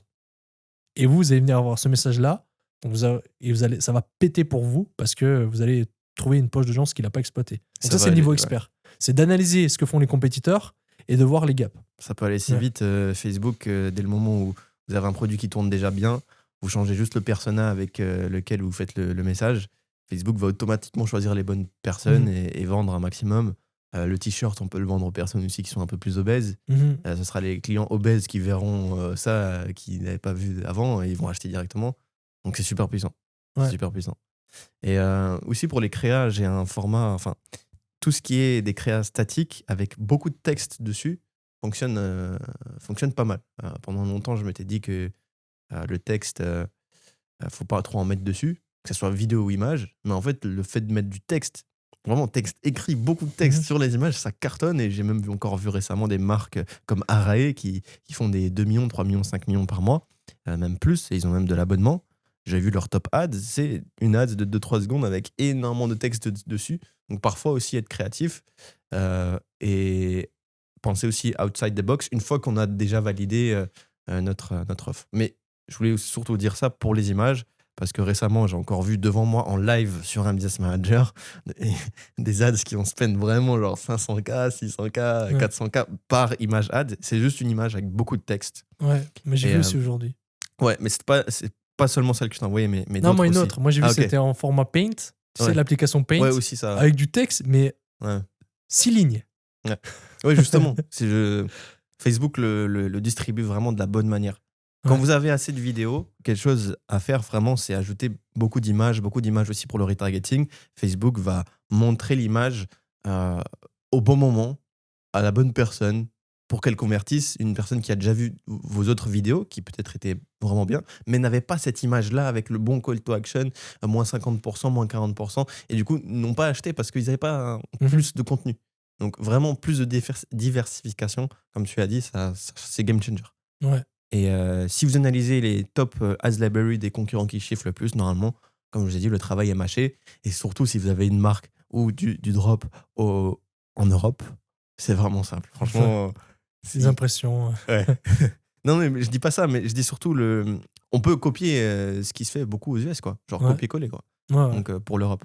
Donc c'est ça pour les ads, ce que je voulais rajouter. Donc là, on a fait encore une fois une masterclass sur les ads. Après, on en a discuté, je sais pas si j'ai déjà parlé dans le podcast, mais il y a quand même pas mal de personnes qui nous écrivent, beaucoup de personnes qui nous écrivent qu'apparemment on balance même trop. Qu'il y a certains trucs que peut-être on n'aurait pas tout donné. Mais pour moi, je sais pas qu'est-ce que t'en penses, mais pour moi, il n'y a pas de négativité à trop donner. Parce qu'après, il y a ceux qui implémentent et ceux qui n'implémentent pas. Ça revient un peu à notre vision, c'est de changer le marché francophone. Et une fois que nous, on va donner comme ça, ben, les autres vont commencer à donner plus. Et ça va assainir le marché francophone qui, pour moi, actuellement est malsain. Enfin, pas très sain au niveau de la qualité d'information. Seuls ceux qui commencent à chiffrer le savent. Mais si vous êtes débutant, vous allez avoir l'impression qu'il y a plein de personnes sur le marché. Alors que ceux qui sont qualitatifs, qui font vraiment des chiffres en e-com encore actuellement, il y en a très peu. Il y en a très peu, ouais. Et ça, vous pouvez le savoir. On est là pour changer ça. On est là pour changer ça. Pour que ça soit la norme, que ceux qui chiffrent aient quelque chose de digeste à regarder sur YouTube, sur les réseaux. Et de la vraie value. Et de la vraie value, pas du blabla pour avoir et participer à la conférence du samedi soir ou dimanche soir, quoi. On va prendre le temps de répondre à quelques questions. Vous faites l'effort On a reçu énormément de questions sur nos réseaux, sur YouTube, dans les commentaires, etc. Donc, si vous faites l'effort, nous, on prend le temps de répondre, pas à tous, bien sûr, mais... n'hésitez pas à poser des questions aussi encore dans les commentaires. Là, on a quelqu'un qui s'appelle Hardy. Donc, on a une question d'Hardy qui nous dit « Super contenu, vous avez parlé d'un outil pour uploader des gros batchs de créa. Est-ce que c'est possible de le partager en commentaire? Merci pour les tips et le contenu. » Bah, déjà, de rien. Du coup, l'outil pour uploader les gros batchs de créa, tu en avais parlé lors du dernier podcast. Je pense qu'il dit pour lancer des gros batchs de créa en automatique. Non, je crois que c'est vraiment pour uploader. Je crois qu'on avait parlé Tu mets sur un Google Sheet et puis ça upload. Ouais, on le mettra en description. On mettra dans la description, du coup, ce tool. On a une deuxième question de Chris. Comment on fait pour analyser les datas de ces testings et en général sur le processus, entre parenthèses, recherche produit, création de sites créatives, pour savoir ce qu'il y a à changer ou à améliorer pour la suite? C'est un peu ce qu'on a dit au niveau du A/B testing. Je dirais que c'est important de le faire dès le moment où vous avez des bons résultats et que c'est là depuis 1, 2 semaines, 3 semaines. Là, ça commence à être intéressant de justement tout ce qui est site, de faire l'A/B testing. Maintenant, pour la recherche produit... Moi, je dirais déjà pour analyser en fait, il doit analyser les KPI. Donc, en fait, il doit regarder les KPI de Meta, si tu es sur Meta, jusqu'au site, voir s'il y a un problème au niveau créatif ou au niveau site. Souvent, il y a des bonnes stats au niveau créa et mauvaise conversion de rate au site, mais ça arrive qu'il y a des mauvaises stats au niveau créa. Donc, en fait, il faut analyser toutes les métriques du funnel. Bon, je pourrais en parler pendant 1 heure, mais en gros, de regarder si le hook rate est bien, si le CTR est bien... Enfin, de voir toutes les métriques du funnel pour voir s'il y a un dysfonctionnement quelque part. Ouais, ça, c'est quelque chose que même nous, on le fait tout le temps. Enfin, c'est un travail de tous les jours et c'est ça. C'est juste la data qui peut dire où c'est que tu foires. Troisième question de Lucas. Salut, j'ai une petite question. Lorsqu'on fait un testing, combien de budget faut-il dépenser avant de prendre une décision? Je pose la question car il m'est déjà arrivé d'obtenir des résultats seulement au troisième jour de testing. Il n'y a pas de réponse universelle pour ça. Ça dépend du budget, de ce que vous avez comme vision. Si vous lancez une marque et vous savez que ça va marcher, bah, là, il y aura plus de budget. Si vous êtes en mode drop, mass testing, bah là, au niveau du budget, c'est propre à chacun. Moi, en règle générale, j'aime laisser tourner sur 3 jours avant de prendre n'importe quelle décision. Pour moi, il n'y a pas que le budget parce qu'il peut y avoir des mauvais jours. Et du coup, on veut lisser ça sur plusieurs jours.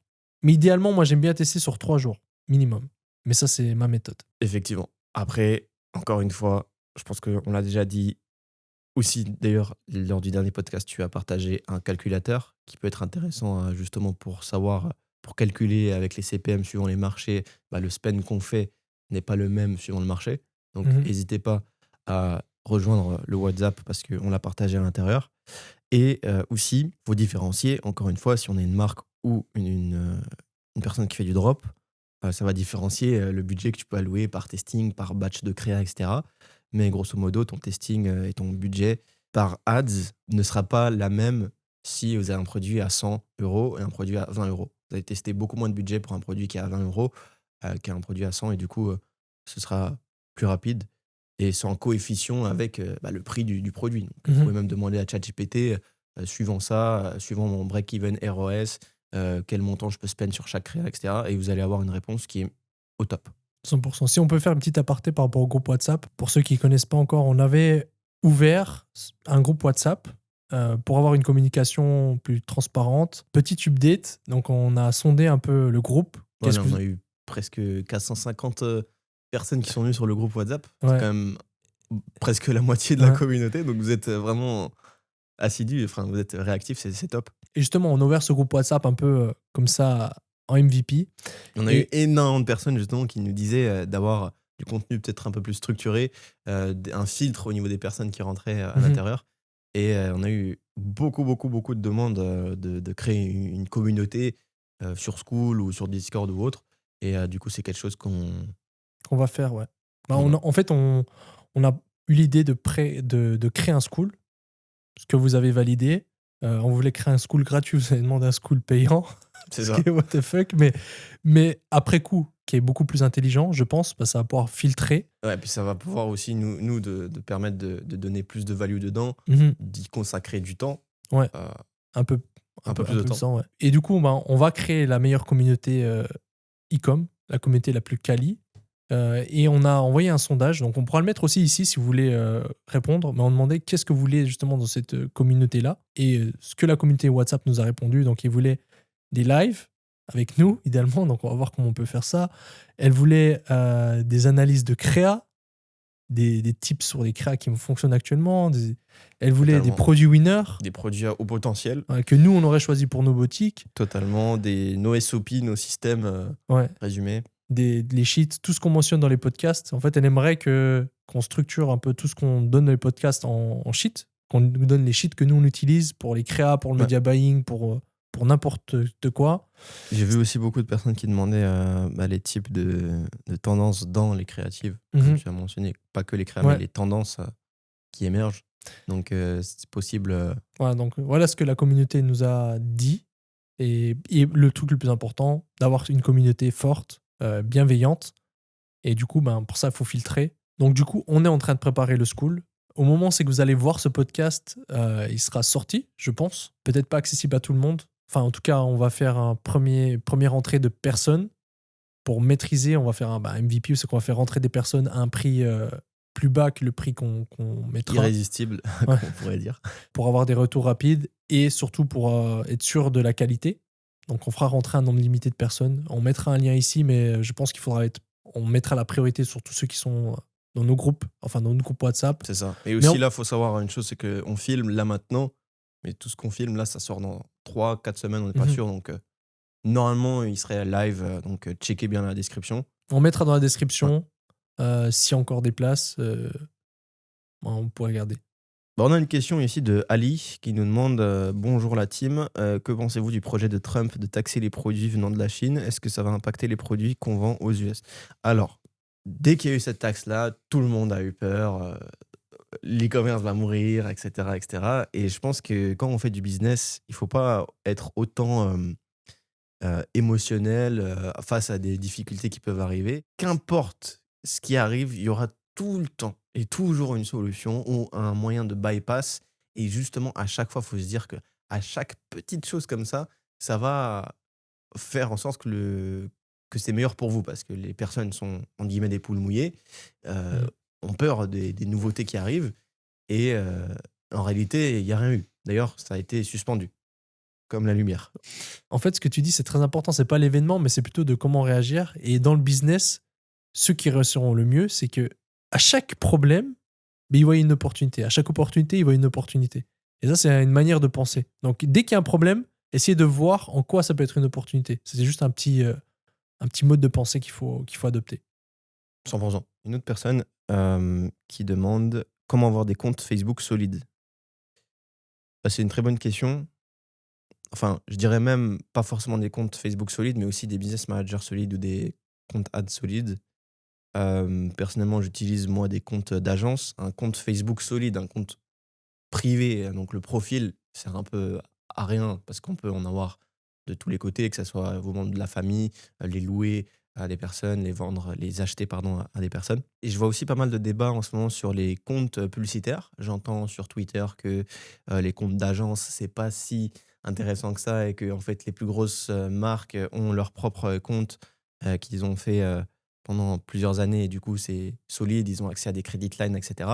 Je voulais avoir ton avis sur ça. Après, c'est un petit détail, mais bon, ça a été posé. Ce qui est important, c'est déjà d'avoir la structure safe. Parce qu'il faut savoir, c'est que Facebook a la gâchette blocage facile. Donc, il faut avoir une structure safe pour pas perdre votre BM. Parce que si vous avez votre BM à vous et que vous avez un compte et tout va bien et que vous faites bloquer ou vous faites hacker et vous perdez votre BM, bah, c'est tout un business qui part. Donc, le premier des trucs, c'est penser sécurité. Donc, d'avoir plusieurs profils admin dans le BM, d'avoir plusieurs profils advertiser qui sont pas admin, Hmm. d'avoir un profil propriétaire de page et pas qu'ils soient liés entre eux. Et ces profils admin, ils font pas de l'advertising. Sinon, quand ils font de l'advertising, ça va impacter les profils. Ils peuvent être bloqués. Et si vous avez un seul admin sur votre BM et qui se fait bloquer, c'est fini. C'est fini, vous perdez tous les assets. Vous perdez tout. Donc, le premier truc à faire, c'est déjà sécuriser votre BM. Ensuite, au niveau des comptes, ça dépend du risque et de votre vision. Si vous avez une marque bien clean, vous pouvez commencer sur un compte normal. Si vous avez peut-être quelques risques ou vous scalez assez agressivement, je conseille compte agence. Moi, j'utilise presque exclusivement des comptes agences parce que c'est plus simple. Si on a un blocage, on a un service VIP. C'est que voilà, on a une réponse sur ce qui allait pas. C'est débloqué. Au pire des cas, ça n'impacte pas tout notre BM, ça n'impacte pas tous nos profils et ça permet d'aller plus vite. Parce que si vous avez un blocage sur un compte normal, ça peut impacter votre profil advertiser. Si votre profil advertiser c'est un admin, ça peut vous bloquer. Vous allez devoir changer de BM, etc. Ça peut être compliqué. Donc, avoir une bonne structure et je conseillerais compte agence. 100%. Aussi, moi, ce que j'ai toujours conseillé, c'est 3 profils par business manager.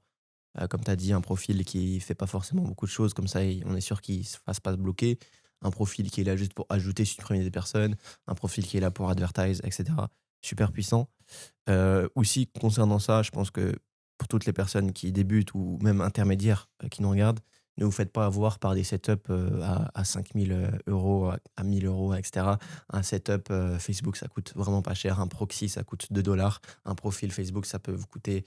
Bon, il y a différents types de profils Facebook, mais ça coûte pas plus que 100 dollars. Même ceux qui sont faits bannis, puis reapprouvés, c'est 100 dollars max, max, max. Et du coup, il ne faut pas se faire avoir par. Il y a quelque chose que je dois dire, Ouais. absolument que je dois dire, qui est très important. Si vous achetez des profils Facebook sur des plateformes, des sites, faites très très attention à bien changer toutes les informations après. Il y a énormément de hacks. Rien que nous, Ouais. on s'est fait hacker Moi, je me suis fait hacker. 4 fois durant ces 6 derniers mois. Et maintenant, je touche du bois, ça va mieux mais parce qu'on a mis en place un système solide. Et ce système, c'est une fois que si vous achetez un profil sur un provider, ces providers-là, après, revendent chez des hackers. Et comment les hackers vont faire? Bah, simplement, ils auront les mêmes informations que vous avez. Donc, si vous n'avez pas changé la 2FA, si vous n'avez pas changé euh, l'email backup, les mots de l'email passe, backup, ouais, bah, aussi. en fait, il va venir essayer déjà le mot de passe, rentrer directement. Ou peut-être que même il était déjà connecté, puis vous n'avez jamais déconnecté toutes les sessions sur Facebook. 100%. Du coup, ce qu'il faut faire dans l'ordre, déconnecter toutes les sessions Facebook quand vous vous connectez sur votre profil, changer le mot de passe, changer la 2FA, changer l'email Email de secours. de secours, supprimer toutes les emails connectés à l'email principal, changer le mot de passe partout. Bon, voilà, le premier truc basique à faire. Parce qu'un hack, si vous n'êtes pas sous contingence, ben, 100%. vous risquez de ne pas En revoir fait, un l'argent. hack, quand on a des profils qui ne nous appartiennent pas, c'est pas un petit hack comme on le voit tous les jours avec un profil qui saute et il va écrire à nos amis. Non, c'est un hack qui il prend notre carte et il spend sur des ads vietnamiennes et il spend, on se fait hacker quoi. Il Ouais. spend à notre place Oui, mais avec notre carte. budget, Ouais. 99 000 par jour. Ouais. Et si C'est vous ça. avez top up plus Ouais, de j'ai 100K, c'est perdu ça. Ouais. plusieurs milliers d'euros Ouais. comme ça, donc faites attention. Très important. On a une personne qui nous demande pouvez-vous indiquer ou nous donner un tips pour calculer son bénéfice avec une application ou un Google Sheets? Moi, ce que je peux vous donner, c'est l'application True Profit ou Triple Whales, qui sont des applications merveilleuses. Triple Whales, c'est un peu coûteux, mais dès le moment où vous commencez à faire du chiffre, c'est le moment où On peut même utiliser gratuitement. Hein. On peut le... Mais... Ouais. Ok. C'est pour ceux qui. Pour les crevards comme moi, je le suis encore. Tu peux utiliser un plan gratuit où c'est que. Ouais, t'as juste le... Tu peux pas juste mettre Klaviyo Ouais. et d'autres comme Applovin, etc. Mais Ok, tu après, peux- dans tous les cas, par exemple, les applications comme True Profit, t'as genre 2 semaines d'essai gratuit. Ça te permet de faire tes testings Mhm. et si t'es rentable, tu le gardes. Sinon, on a aussi des fichiers, des fichiers Excel qui permettent de traquer le profit au quotidien, profit and loss. On mettra un fichier Excel dans la description. Mhm. Une autre question de Adem. Salut les gars, j'aimerais savoir quel est votre process pour analyser des créas. Vous les mettez sur un dossier Drive, point d'interrogation. Vous analysez créa par créa sur la campagne, qu'elle soit bonne ou mauvaise. Vous prenez que le bon des créas et vous mélangez. J'ai compris ce qu'il voulait dire. Ah ouais. J'ai compris. Donc, ce qui est très important, c'est d'analyser tout, c'est-à-dire les bonnes et les mauvaises, pour comprendre. On n'analyse pas seulement les winners, on analyse aussi ce qui va pas. Et ça, je crois qu'il y a c'est un biais, non? C'est qu'il y a une métaphore avec un avion, des avions américains qui revenaient de la guerre et ils analysaient que les avions qui avaient survécu, mais ils n'analysaient pas les avions qui n'avaient pas survécu. Non, on mettra, on mettra la métaphore qui explique cela. Et du coup, ce qui est très important, c'est de comprendre ce qui marche et ce qui marche pas pour ensuite améliorer ses standards de testing. Il y a un outil qui s'appelle Motion qui est très bien pour analyser de manière très simple sur l'Ads Manager avec des KPI personnalisés pour analyser le hook rate, le tub stop rate, l'hold rate. Le tub stop rate, c'est le pourcentage de personnes qui regardent la première seconde, donc à quel point la première seconde est efficace. Le hook rate, c'est à quel point le hook est efficace, donc les 3 premières secondes. Et le hold rate, c'est à quel point après le hook, les gens regardent la vidéo. Donc là, déjà, c'est des indicateurs qui vont venir montrer si votre hook et votre vidéo a de l'intérêt. Un bon hook rate pour toi, c'est 30%. C'est la Ça, moyenne. ça un dépend peu. des niches, mais Ça ouais, dépend. minimum au-dessus de 30. Mais après, ça dépend quel type de hook. Si on en a discuté, si tu montes directement le produit, tu vas venir toucher des gens plus qualifiés, donc le hook peut être moins haut, mais une conversion de rate meilleure. Donc en fait, si vous analysez avec Motion, vous aurez déjà des configurations préfaites. C'est que vous aurez le conversion rate, vous aurez le hook rate, et vous allez pouvoir trouver des corrélations. Peut-être que vous allez voir que quand vous avez un hook what the fuck de 50% de hook rate, le conversion rate derrière est à 1%, donc elle n'est pas bonne. Et vous allez comprendre que ben, c'est votre hook qui qualifie peut-être des mauvaises personnes, et après ça convertit mal. C'est très important d'analyser toutes les métriques et de créer des hypothèses. Et après, de changer. Admettons que vous avez une ads qui a un très bon hook rate et qui a un mauvais taux de conversion à la fin. Simplement, ce que vous allez pouvoir changer, c'est de tester de prendre l'ads qui a un très bon hook rate avec une ads à vous qui avait un très bon conversion rate pour voir ce que ça fait. Et en règle générale, ce genre de truc, ça marche très très bien. C'est basé sur la data. Et comme ça, après, vous allez pouvoir apprendre. Ok, ben peut-être c'est ce call to action là qui marche pas. Ok, ce type de hook là marche pas. Et c'est à force d'analyser la data que en fait, tu vas venir meilleur sur tes process.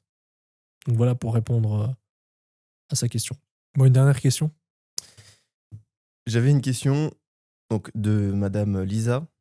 De combien devrait être le pourcentage de dépenses publicité par rapport au chiffre d'affaires pour une bonne journée? Donc là, elle parle de dépenses marketing, le MER. Ça dépend. Idéalement, le plus bas possible par rapport au chiffre d'affaires espéré. Ce qu'il faut, c'est avoir le moins de budget publicitaire possible et la meilleure rentabilité possible. Mais ça veut dire pouvoir scaler. Le but, c'est pas de dépenser 100 puis de maintenir un ROS à 3 et de faire 300 balles chaque jour, alors que vous pouvez dépenser 10 000 par jour et d'avoir un ROS de 2. Donc le but, c'est de faire le plus de bénéfices possible. C'est ça, totalement. Mais généralement, quand on met 1 000 € en pub, on peut s'apprêter à avoir 3 000, 4 000 en chiffre d'affaires. Ouais. C'est un peu une moyenne. En tout cas, sur le marché européen, c'est toujours un peu ça. Si on a des ROAS de 4, c'est très bien. Donc après, au plus on spend, au plus les ROAS chutent.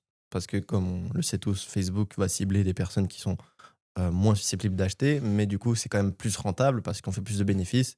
Sachant voilà, il y a plus de personnes qui achètent.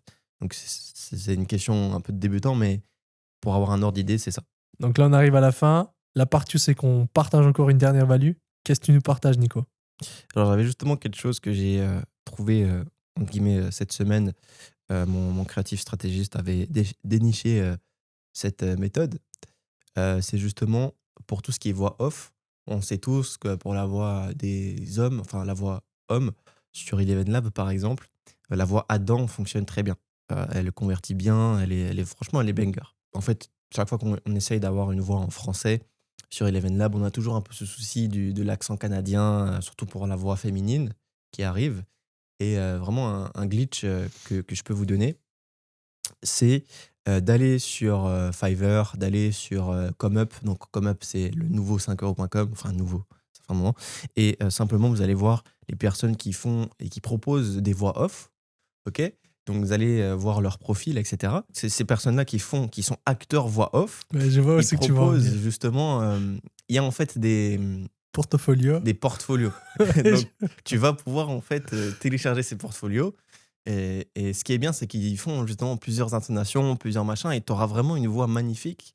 Et tu peux télécharger ça, le mettre, faire du dubbing sur Eleven Lab et avoir une voix qui est magnifique. Un petit glitch là-dedans aussi, que peut-être pas mal de personnes ne sont pas au courant, c'est que en fait, là, je vous ai parlé de Fiverr, je vous ai parlé de ComeUp, mais également sur Upwork. Quand vous êtes sur l'interface Upwork, vous allez en haut à droite dans Recherche et vous pouvez presser sur l'onglet où c'est marqué Job. Je crois que c'est Job, je mettrai à l'écran. Et ben je presse dessus et on peut mettre Catalogue. Et du coup, vous allez mettre le mot-clé, par exemple, voix off, voice-over en anglais, etc. Et vous allez trouver, ça va faire comme un Fiverr, mais sur Upwork. Et ça, très peu de personnes sont au courant. Et c'est un glitch parce qu'après, vous allez pouvoir simplement filtrer par les personnes qui ont une meilleure note, qui livrent rapidement, même si vous voulez utiliser ce petit glitch pour autre que la voix off. Mais là, vous allez trouver en un clic plein de voix off portfolio que vous allez pouvoir prendre, mettre sur Eleven Lab et avoir une voix banger, qu'importe la langue. Parce que suivant le mot-clé que vous mettez sur Fiverr ou Upwork, vous allez avoir les meilleures voix off que possible et imaginable. Donc ça, c'est un petit glitch. Ouais, un énorme glitch. Donc on utilise. Mais comment tu fais pour maintenant, Eleven Labs a renforcé la sécurité et demande une vérification de la voix? Et ils l'ont fait quand, cette vérification? Assez récemment, justement. Ben, la vérification, j'ai pas encore eu ce souci. Justement, parce que moi, je sais que mes équipes ont pu passer cette vérification. Justement, ils arrivent. Je sais pas encore comment ils ont fait. Parce que non, mais il existe d'autres IA même qu'Eleven Lab. Juste dès le moment où tu as 5 audios d'une voix qui fait différentes intonations, qu'importe l'IA que tu utilises, tu peux avoir une IA. Enfin, tu peux avoir la voix, quoi. Ben pour accentuer le glitch, pour donner un autre glitch encore, mais après, faites attention. Ce qui marche bien aussi, c'est de prendre des doubleurs de voix françaises. Donc, vous tapez la doublure de voix de Dwayne Johnson, par exemple. Je ne vais pas citer son nom de la doublure. Vous allez retrouver son portfolio sur des sites d'acting, etc. Vous pouvez doubler sa voix, vous mettez un peu de variation, puis vous avez une voix de Dwayne Johnson française, légèrement modifiée. Faites attention à pas que ce soit la réplique identique, mais ça peut, selon les voix, rassurer et être bangers. Oui, avoir un mais après, meilleur faites clic, gaffe à pas que ce soit du plagiat à la voix. Au début des voix de l'IA, dès le moment où c'est sorti, il y avait les voix qui copiaient Inoxtag, qui copiaient Squeezie, et ça faisait cliquer instant. Mais il faut faire vraiment attention avec ça. Moi, une dernière value, et j'ai eu des échos de quelqu'un qui travaille chez Facebook, un ami qui a fait un appel, comme un coaching avec quelqu'un qui travaille chez Facebook, qui a donné des insights de Facebook et qui a dit sur le marché américain, il faut du budget. Si tu commences pas avec du budget, déjà Facebook te pénalise. Donc idéalement, il conseille minimum $2000 de budget Quotidien. sur une campagne pour que Quotidien. pour Facebook, on va dire, te pénalise pas. Par jour. Ouais. Mais justement, le tips que je pourrais donner à ceux qui veulent pas dépenser 2000, et c'est ce qu'on a testé, c'est de mettre 2000 ou plus sur une CBO, mais de setup une dépense maximale de 300 sur l'adset. Ce qui fait qu'en fait, vous allez dépenser 300, mais qu'aux yeux de Facebook, ça sera 2000. T'as vu, t'as A/B testé. On a A/B testé, les résultats sont bien. Et ça, c'est une technique qu'on utilise aussi en testing. Quand en testing, vous voulez scaler rapidement, je parle pour quelqu'un qui est plus intermédiaire, et que vous n'avez pas le temps, ben vous allez venir mettre un gros budget sur la CBO avec une limite par adset. Comme ça, quand ça va marcher, vous allez pouvoir juste remover la limite et aux yeux de Facebook, vous n'aurez pas augmenté le budget. Donc, la poche d'acheteur sera la même.